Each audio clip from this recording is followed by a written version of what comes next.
Good afternoon. Thomas Castleman here, student of Excellence TV. How's it going, gentlemen? Yeah, I'm changing my audience, man. I'm going targeting only men, but that's a whole nother subject. Here we go. Let's get it rolling, man. Let's get it rolling.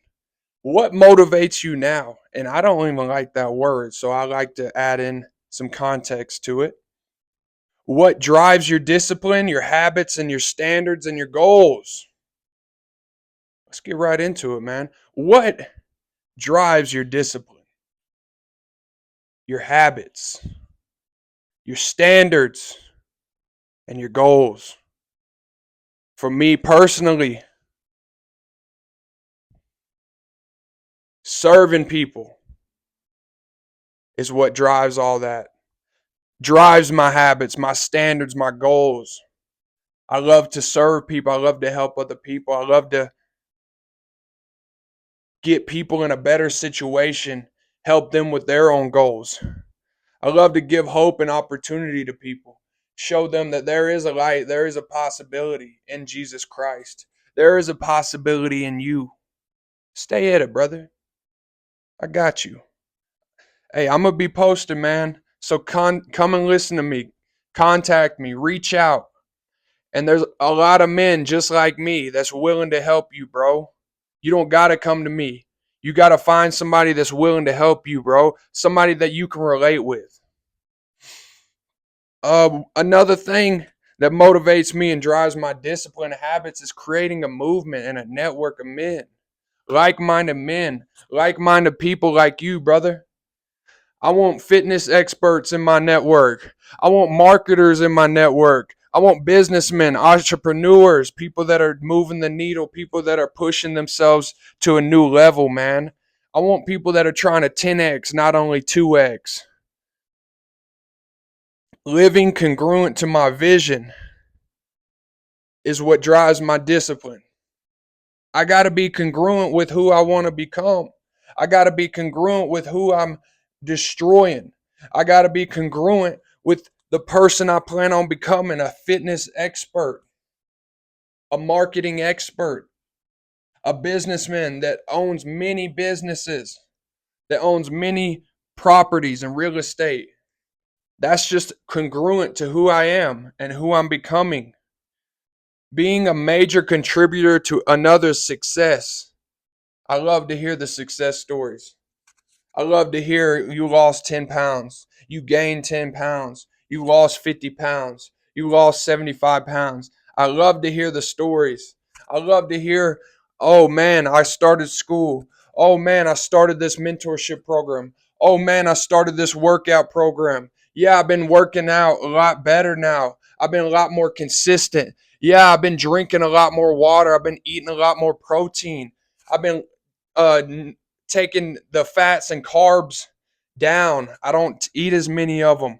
I've been taking out the sweets. I don't eat the sweets like I used to. I love to hear this. I love to hear most of all, I've been reading the Word of God, man. I've been seeking the face of God. I've been praying to God. I've been asking Jesus Christ to come into my heart. And when I open the Bible now, it actually speaks to me. You know why? Because God will give you an understanding if you ask for it. Being excited in a pursuit of bettering others. That's what drives my discipline. I'm excited to help other people. I love to help other people better themselves, man. That's truly my goal and purpose and mission in this life. Because there is another life to come. Will you reign for 1,000 years with Jesus Christ, or will you reign 1,000 years below the pit? That's up to you to decide. He gave us free will, remember? Here we go, here we go, here we go. Taking responsibility for my vision. Taking responsibility for my vision is what drives my habits and standards. Seeking 10x and my unique ability. I'm still seeking this, man. I know it's going to be something to do with coaching and mentorship and leadership. I know that's what it's going to be in. I just don't know how it's going to go about. I'm going to keep fighting for it, though. I'm going to keep focusing on it though. I'm going to keep writing about it though. I'm going to keep reading about it. I promise you that.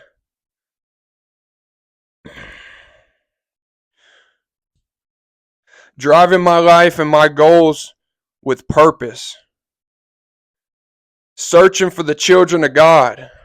Recreating my patience. Yeah, man, that's a giant one. Recreating my patience. I have to constantly reevaluate my state of mind because I have to think bigger. I have to be bigger than the situation at hand. People are constantly going to bombard you with their emotional baggage, their trauma, their things that they hold on to. Some you know, in a way that they want you to help them, right? But some in a way where they're trying to throw that at you. They're trying to throw that victimhood at you. They're trying to throw that mentality at you, but you can't react. You have to be aware and control your emotions. And you don't want to lash out. So make sure that you are doing the proper channels to be able to control your emotions. So for me, those channels would be reading, writing, working out, drinking water, taking your vitamins, eating healthy. So these things can be foundational for you. All of these things can be foundational because all of these disciplines compound on one another. So whenever you're compounding eating a chocolate bar every single day, what does that do, right? But instead you compounding working out every single day, what does that do, right? So these things all compound. Don't get it twisted, right? Learning to love all people. That's right in recreating my patience, right? Learning to love all people. Like I said, you got to be bigger than the situation. You got to understand my goals and my vision are so big. And you got to love all people and be patient with all people. And here we go. Here we go. Learning to have patience with all people. Carrying the burden of accountability and responsibility for bettering the little ones with a direction and cultivation of positive habits and positive attitude. Cultivate a positive attitude. Cultivate positive habits. Help the little ones. Be eager to help the little ones. Guide them in a way, in a wise way, in a wise manner. You can speak these wise words to these young little ones. It's a daily habit to help these little ones. It should be a daily habit to guide the little ones. And by little ones, I mean I could be any person, any person that you believe needs guidance, bro. Because we all deserve the love of God. And positive habits can literally change an organization, a company, a community, a society, just by having a positive attitude. You can literally shift the mindset of everybody involved. And last but not least, the books to read. These are things that drive my discipline and my goals. So I see these books I want to read. I'm like, man, I want to read the 10X rule. Man, I want to read Tim Ferriss's book. Man, I want to read Jeffrey Gitomer's book. Man, I want to read Daring Greatly. I want to read Expert Secrets. I want to read 10X is better than 2X. I want to read these books. These books drive me to be better because these men have come before me. They have 70 years of experience. 78 years old, Dan Sullivan. Almost 80 years old, John Maxwell, right? Jeffrey Gitomer, he has like 36 years of sales experience. Grant Cardone, he's like 65. These people are experts in their field. So they can give you a lot more experience. They can give their life experience that you don't have to go through the trials and traumas and the things that they've been through. Instead, you can just go around them. They teach you how to do that. They teach you the best ways to utilize opportunity. They teach you the best ways to understand money. They teach you the best ways to understand leadership and be a leader yourself. And last but not least, this is it. seeing outcomes I have been working towards.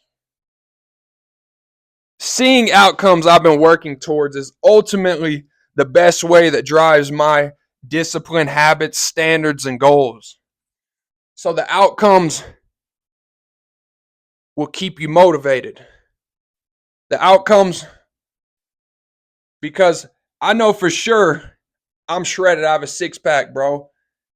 You know why? Because the outcomes I've developed, bro. I've created these results over time. I've created this mindset over time. I know for sure that I'm going to wake up and read 10 pages that day. That I'm going to read the Word of God. That I'm going to read the Word of God. That I'm going to write 1.5 pages, 2 pages, whatever I write specifically the night before. That I know I will be. So there's certain things I do every single day. And right now it's been a lot of homework. So I know I'm going to be doing composition 2, for example, or math, for example, that day. I know for a fact if I wrote it down, I'm doing it that day. And if I don't, I put an L on the paper. But if I do, I put a W on the paper. So at the end of the day, I got a big W or a big L. It's been a lot of W's lately. I'm not going to lie. Yesterday is an L. I didn't get to do my macroeconomics, but I'm harsh on myself. I'm like, bro, if you write it down, you get it done. So I put an L on the paper. I'm not going to lie to myself. I got a test coming up Monday. So why would I not be studying macroeconomics, right? I got to get a 4.0 in I'm shooting for a 4.0 GPA because I need a 3.0 for this scholarship I have. But that's all besides the fact. Results. So we got the thoughts you think turn into your actions, turn into your outcomes, right? Make sure your outcomes are congruent with who you want to become in the future, with who you want to become tomorrow, with who you want to become for your family, for yourself, for your community, for your society, for your little ones, for the people around you. Anyway, I love you all. Stay up, stay blessed, and I appreciate you. Love you, man. Take it easy.